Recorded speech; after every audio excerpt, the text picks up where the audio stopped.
Tchou! Bonjour à tous, c'est GLG et je vous souhaite la bienvenue pour votre petit JT du Geek, toujours en mode électrique. Aujourd'hui, nous plongerons dans l'univers électrisant de Xiaomi. Oui, encore et toujours. Alors non, on n'est pas là pour tirer dessus, encore une fois. Quand c'est trop bien, on le dit. Quand c'est moins bien, on le dit aussi. Mais il faudra parler, bien évidemment, de son lancement, de son nouveau modèle, le SU7. Une révolution sur le marché, avec une commande explosive de 100 000 unités, mais une production qui peine à suivre. Car oui, Xiaomi annonce officiellement pouvoir fabriquer entre 50 000 et 60 000 unités cette année. Une capacité en décalage avec la demande massive.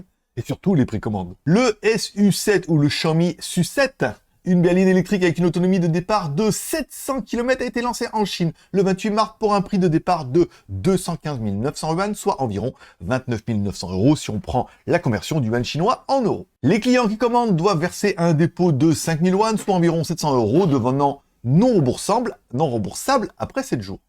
Le SU7 Max promet des performances impressionnantes avec une puissance de 663 chevaux et un couple de 838 Nm. Malgré ces chiffres alléchants, la production limitée et les délais d'attente allant jusqu'à 29 à 32 semaines posent question.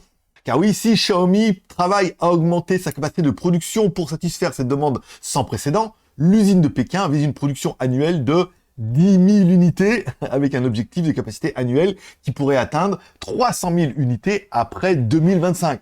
Mais là, en attendant, les premiers clients, sachez que si vous n'êtes pas en tête de liste, il va peut-être falloir attendre 1 an, voire 2 ans. Et oui, on fabrique pas une voiture comme on fabrique un téléphone. Et surtout, n'oubliez pas de vous abonner pour ne louper aucune de mes vidéos quotidiennes et de cliquer sur la cloche pour recevoir une notification. Allez, petite question du jour, que pensez-vous de cette stratégie de Xiaomi? Le SUV SU7 va-t-il révolutionner le marché des véhicules électriques ou le défi de production vont tempérer un petit peu cette ambition? C'est à vous de me dire. Allez, merci de laisser un like ou un dislike en cette vidéo, de vous abonner si c'est pas encore fait, de mettre un petit commentaire pour dire ce que vous pensez un petit peu de cette stratégie.